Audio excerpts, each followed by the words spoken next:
Who's wrong and who's wronger? In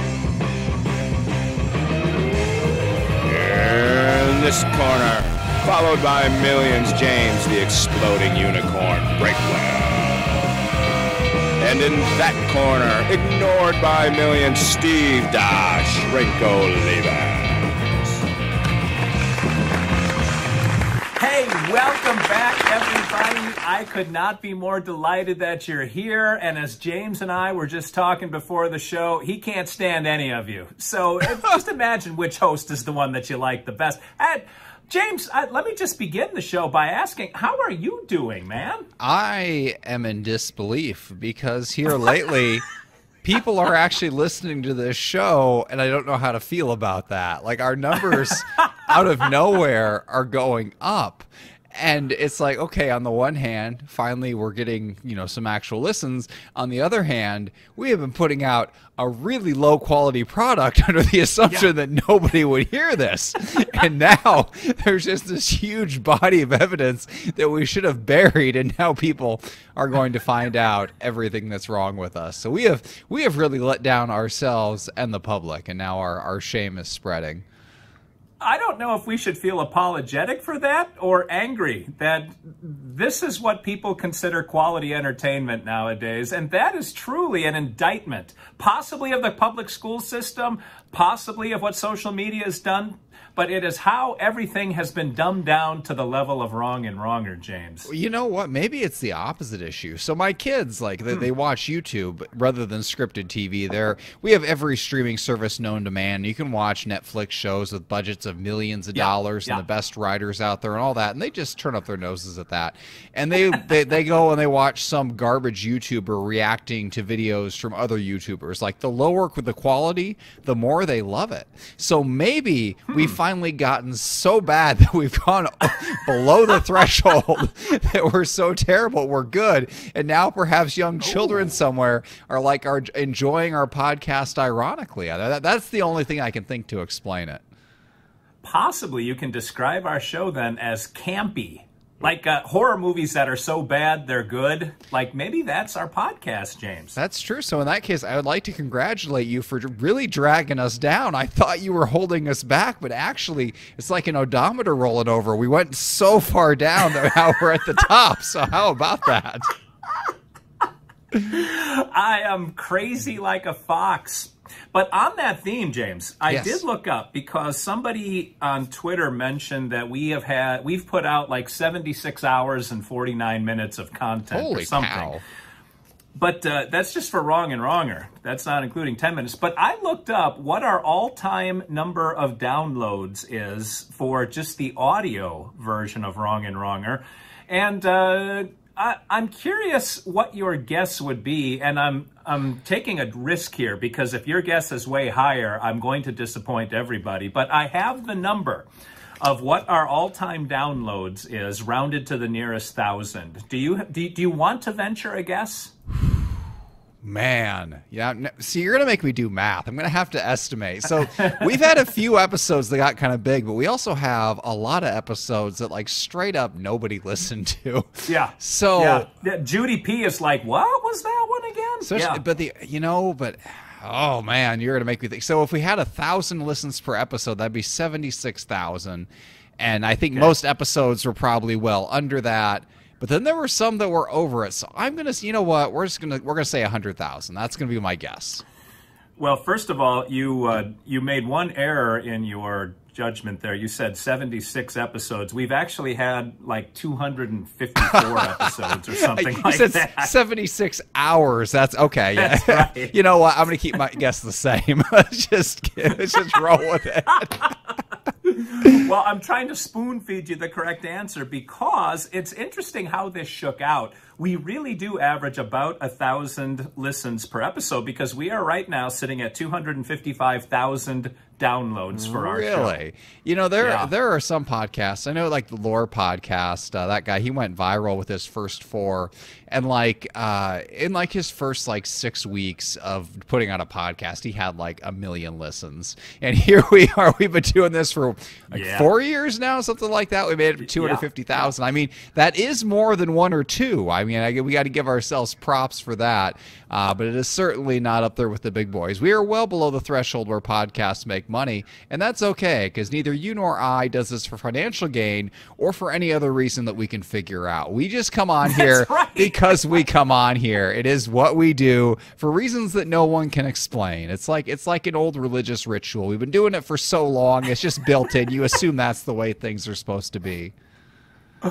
Yeah, but what if somebody says the emperor is naked? Like, what if somebody really challenges us and says, why are you guys wasting your time with this? If Judy P is the only listener, sure, she does listen 1,000 times per week, but what really is the end game?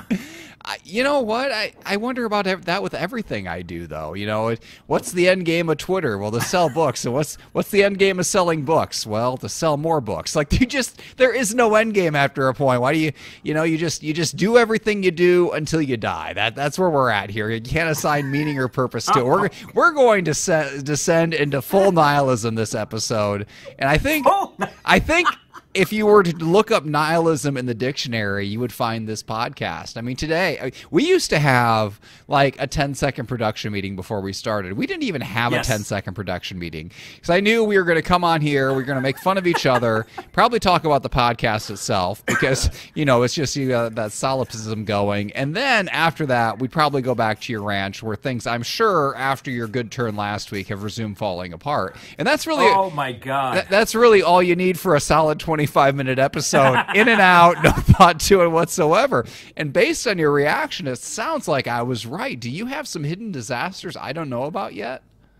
Yeah, this is potentially a bad one. And I'll tell you what, it used to be charming. It's getting to be exhausting because now we have no water on the ranch again, and we can't figure out why it's not working. So we got a guy coming out to look at it today, but we couldn't move in over the weekend because it was one of those reveal moment of truth moments, too, because we had to complete the shower, which I'm sure everybody remembers that fiasco. But Mrs. Steve did it. She went in and completed the shower. I had gone outside prior and turned off the water to the cabin. So she's like, all right, we got to go to the cabin. I can't turn the ball valve. You got to get that. She actually broke off the handle of the ball valve, but I'm like, okay, I'll get it done. So I got myself down into the ball valve pit, and I can't, first of all, say ball valve enough times. But number two, turned the ball valve, and then we went into the bathroom, and you could sort of hear the Alleluia chorus starting to pipe up, and the lights were turned down low. We had a little bit of wine that was chilling, and she turned the shower handle, and there was nothing. And we're like, oh, crap. And everywhere in the cabin. So then we went to the little cabin thinking maybe just the big cabin is cut off. Little cabin, no water. And I'm turning the ball valve off and on, off and on. We've got several ball valves in line because we couldn't get enough ball valves in the cabin. You know the history of that cabin, James. And you understand why we need a number of ball valves. But I went out to the street. The city hadn't turned off our water, and the meter was dead. So it wasn't leaking anywhere. So I don't know what happened. The theory right now is that the ball valve broke, which is bad because now we have to cut it out, put a patch kit in, and a new ball valve. Somebody needs to keep account of how many times I say ball valve in this episode. But we couldn't move in. We have no water, and that is indeed a crisis. And I'm really getting tired of one effing thing after another going wrong with this place. And it's not just little things like, ooh, I don't like the cut of that jib, but it's major things, electrical, water, structural. Like, God, it just is wearing me the hell out. So, ball valves. Ching, we got another one. I guess I'm assuming it's I'm picturing like something that looks like a trailer hitch, like a ball at the top of the thing, and you twist. Like what is describe a ball valve to me? Now that you've used that word 75 times, it is officially half of the words in this podcast, including is and the and everything else. What is a ball valve? All right. Did you shoot marbles when you were a kid? No, but I am aware of what marbles are. We can settle there on that common ground. I watch Squid Games, okay? We're good there. I don't know what you're talking about. But, you're such a... So we had things called steelies, which were ball bearings. Yeah. And they were marble-sized ball bearings. So picture a steely with a hole drilled through it. So if you put your eye to the hole, you can see through the hole, right? Okay, yeah. If you rotate it 90 degrees, you now have a solid steel wall looking at you. Oh, I gotcha. So yes. You think you twist it. You're thinking whatever turns that snapped off, and it's still in the closed position. Correct. Gotcha. But when I turn it, it feels like the entire ball bearing is turning underneath. So I am skeptical that that's the problem, but I will be thankful if that's the problem, because at least we have a face on the enemy. It could be, I'm serious, because we have an in-floor heating system that circulates hot water through the floor. So there's probably, without exaggerating, we probably have 10 ball valves inside the house. And then the one main ball valve outside, and then the city has a ball valve at the street. So all of those have to work in conjunction. I think they're all on, and we still have no water, which means the outside one could be ruined. My hope is that I'm missing something simple, and it's just a quick turn of a ball, and we will be fine. But for now, we have no water. Steve, I just had an epiphany. This doesn't happen often, especially with you. I feel like I get dumber by the second in these conversations. But right here, I just had a moment of insight as if from the heavens. So I'm going to tell a story, and it's going to seem like it's going to be completely unrelated. And at the end of it, it's just going to open your eyes. It's probably not going to make you feel any better, but it's going to open your eyes, and you're at least going to understand why things are the way they are. So you read my newsletter, and you know that once upon a time, I had a van. And I drove this van into the ground, and things just kept going wrong with it. Like the electrical system would fail, and they'd replace everything, and it would just randomly shut off, and they couldn't find anything wrong. And then the oil just disappeared. There was no leak underneath it. It wasn't burning oil. They filled it up. We went to like 3 different places. They couldn't figure out why the oil was going. It just disappeared into the ether. And then when I finally got rid of it, I agreed with a dealership to take it. The electrical system failed one last time. I had to get it towed with 2 days left of my ownership of the van. So anyway, over the course of the newsletter and all these things, my theory was that since there was no mechanical explanation for anything, the idea was that it was haunted. There was a demon in this van tormenting me. And then I got rid of the van, and I wondered to myself, where will this demon go? Well, Steve, I found it. It's at your house. It's in your water line. Your water simply disappeared, like my oil. You, sir, have been cursed by my very own personal van demon, and I hope you enjoy it. It will not go away until you sell that property to somebody else, and then it will have to once again jump ownership. So I am sorry that you were haunted, but also delighted, because now that I know that it's down there, I don't have to worry about it up here. Well, 2 things. One, you did mention you will be visiting at some point, so I will gladly hand the football back to you. But number 2, you have reminded me that my truck has been in the shop since the last time we recorded Wrong and Wronger, because I tried to fix the brakes, only to make it even worse.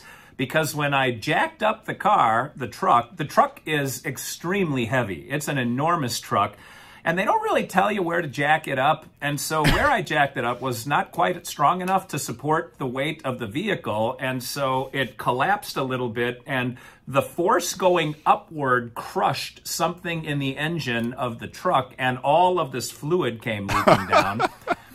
Now, it was red fluid, which I assume is power steering, but the interesting thing is, so I took it to the mechanic, who initially told me 2 things. One, the brake pads I bought for the front brakes were not the correct pads for this truck, which was fine because I couldn't get the calipers off anyway. That means nothing to you, but some of might know what I'm talking about. And number 2, the front brakes were fine. That it was the back brakes that were screwed, and they had to replace everything. So the expense keeps going cha-ching, cha-ching, cha-ching, but the bottom line, and the funny thing that has a lot to do with your poltergeist, is they couldn't find anywhere that was leaking.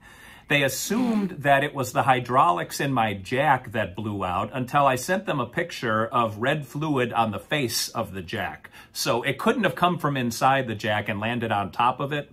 Anyway, they can't figure out what was leaking, and I'm sure it's something that will come back and haunt me when I'm on the interstate going through Indianapolis, and my truck will die exactly where your van died. You know, it won't, because you're going to be stuck in that traffic jam outside your house. Like, you will never get out of your area. The road there shuts down for like 6 hours a day. But man, every time I talk to you, I just have more questions than answers. But I'm just going to start with the obvious one. Just why? Why? Why were you working on your own truck? You were a psychologist, a man of the mind. Everything you touch goes wrong. Your wife's the one who does all the home maintenance projects. Why did you decide to jack up a truck that weighs as much as like 6 elephants? And I guess you're lucky that failed when it did. You didn't know where to support it. Maybe it can't be supported. Maybe it's too heavy. But you were just going to crawl under this massive... Yeah. You know, did Mrs. Steve tell you to do this? Did she say, go crawl under there and that and just take care of this yourself? Maybe that was her whole plan all along. Sell your old house, move out to the country, get rid of you, collect the life insurance, and just live a life of ease in the country. Yeah, well, I'm not ruling that out as a possibility. I will say that I have done a lot of brake jobs for people like in my life. I'm pretty good at brakes, so this seemed like a slam dunk to me. Things started going wrong when I couldn't... our floor jack is buried in a storage unit somewhere, so the 21-year-old girl who's helping Mrs. Steve with construction stuff said, well, I'll bring you a floor jack, and she brought me like a floor jack that could have probably jacked up Barbie's little convertible Corvette that she has. Like, it was a toy that she brought. So I had to run to Walmart and spend $100 on another 3-ton floor jack. And then, as all of the guys doing our concrete were watching, I completely screwed the pooch on this truck. And there's a lot of amusement on their end that one thing after another kept going wrong with my 5-minute brake repair job. There is so much more involved in this. Suffice it to say, I brought my truck in a week ago today. They told me they'd get back to me by Thursday to let me know what it was going to cost. Today's Monday. I still haven't heard from them. So I don't know if they've sold the truck or if they burned it down or if somehow it got worse damaged and they're trying to figure out how to fix it. At this point, Mrs. Steve hates that truck because one thing after another has been going wrong with it, and I guess I can't fix it. And I'm getting to the point where I hate it too, except we need it because we need a truck to start moving things. So I'm dead in the water, huh? See what I did there? In more ways than one. Haven't you had this truck for like a month and a half tops? I can't remember if we bought it in August or September, but you're damn close. Man, so you don't have water, you don't have a moving vehicle. You're still not in the house. You thought you were so sure you'd be in there this weekend. We should start a pool with now that we've got a few listeners out there. We should have like a betting thing where we can put down on the calendar what day you think Steve will actually move in. But I think the most common bet would be never. If we allow people to put money on that space with the infinity loop, it's going to be the one that fills up the fastest, no question. We sold our house on August 12th, which means we've been living in a 2-car garage since August 12th. And it seems like every week we think next week is the week that we're going to finally move stuff in or start moving stuff in, or now we can move stuff in, and we've not moved anything in.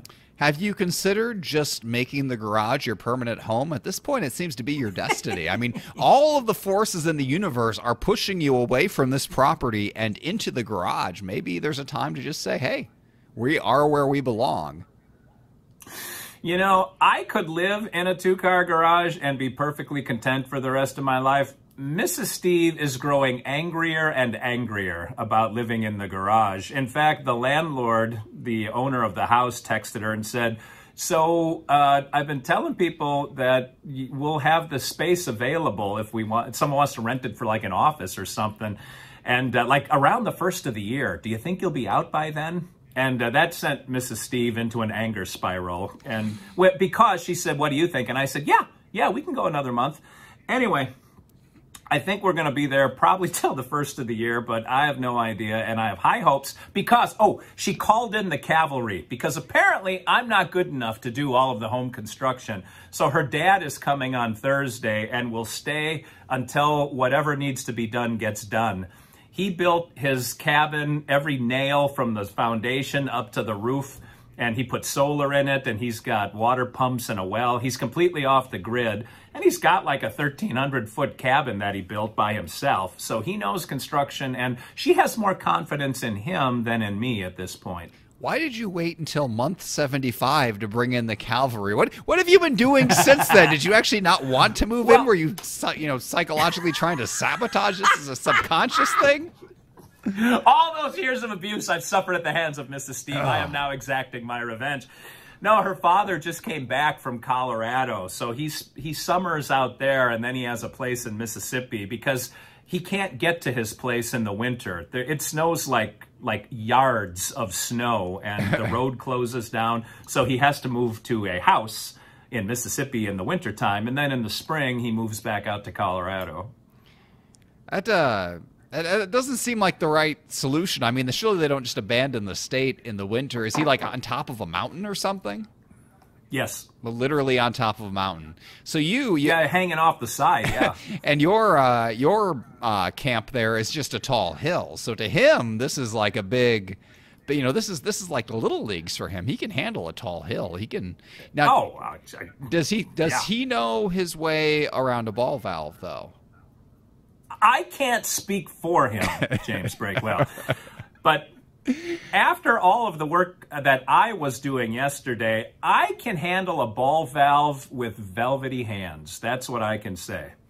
Do you think maybe so you said there's like a line of ball valves, right? Like 8 or 9. Do you think maybe it's not the one you think that's broken? It's like a later ball valve that's lulled you into a false sense of security, and that's the one that's twisted out of place? It's possible, save for two things. One, I didn't touch any ball valve except the one outside, so I don't know how one could magically become screwed up. But number two, the trick with ball valves is if the handle is facing parallel with the pipe, the ball valve is open. So you can tell just by looking at it if the valve is open or closed. If it's perpendicular to the pipe, that means the ball is closed. But you had running water in both cabins until you closed this valve, correct? Literally, yes. And then after that, you had no running water anywhere. Like nothing is moving. Yeah. Yeah, so it would seem that you broke the water. I mean, that's the obvious solution. That you broke the water. Nothing more technical is needed. I had something a little bit similar happen with my hose outlet outside. I've got it hooked up for water, and I use it to fill up the pig trough and to water my landscaping and all of that. And at one point, the water just cut off, and I hadn't changed anything. All I had done is like what you did. I twisted it on and off, and there's actually inside of a spigot for like a hose, there's some sort of like screen or filter in there that it has to be there per environmental regulations or something, and it had come loose and gotten wedged in there somehow and just cut off the flow of water. And the plumber came out, and he just pulled that piece out, and he's like, for $100, I can put a new one in, or we can just leave it. And so you know exactly which solution I chose, and that water runs amazingly now. So it's like a kidney stone. It just got sort of caught up in the works there. Yeah, exactly. It was supposed to make things better, and it actually broke the whole system. So I don't know if there's a piece that came off of it somehow. I mean, it doesn't sound like there's supposed to be any other pieces, but I had no idea this piece was inside a hose spigot. I thought the hose spigot was just a metal hole, but turns out there was a lot more going on in there than I thought. All of it bad. All of it bad, and I don't know. You had a transition there. You were building up to something. I feel like you knew what it was. At the last second, you didn't take the jump. You got scared and backed off. I looked at the time and I thought, really, does anyone want to hear about my misery? Oh, Obviously we do. not. Are you sitting on more stories we didn't get to today? We certainly could be. They have to do with coyotes, poop, and darkness. Ooh. Just put a pin in that one for now. Man, so next episode, we need to not spend 95 minutes patting ourselves on the back about our 8 listens. We need to just get to the disasters faster. People might be wearing thin of all of this stuff. They just want to hear leprechauns and rainbows and unicorns. And so maybe next week we can hear all about head lice. You say that, but yet for the first time ever, or the first time in years, our listens are suddenly going up. Unless it's not the recent episodes they're listening to. They're like picking random episodes from a year and a half or 2 years back when we did completely different things than we do now. Who knows? I'm not going to dive into the data. I doubt you will either, so we will just never know the answer to that question. But you can sit on pins and needles in the meantime, and that's what we're definitely going to do, because James and I, we pore over podcast planning and history during the interim. Well, until we actually go live again and all of the planning and all of the prayers and the training and the vitamins come to fruition, this is Steve Alitas, Dr. Steve for James the Exploding Unicorn Breakwell, saying thank you to all of you for recommending this show to a friend, or Judy P. watching with her husband for the other 999 times. But until we meet again, so Steve for James saying thanks for watching, thanks for listening, and until we come face to phone one more time, two wrongs can, I almost gave my other outro, two wrongs can make a right.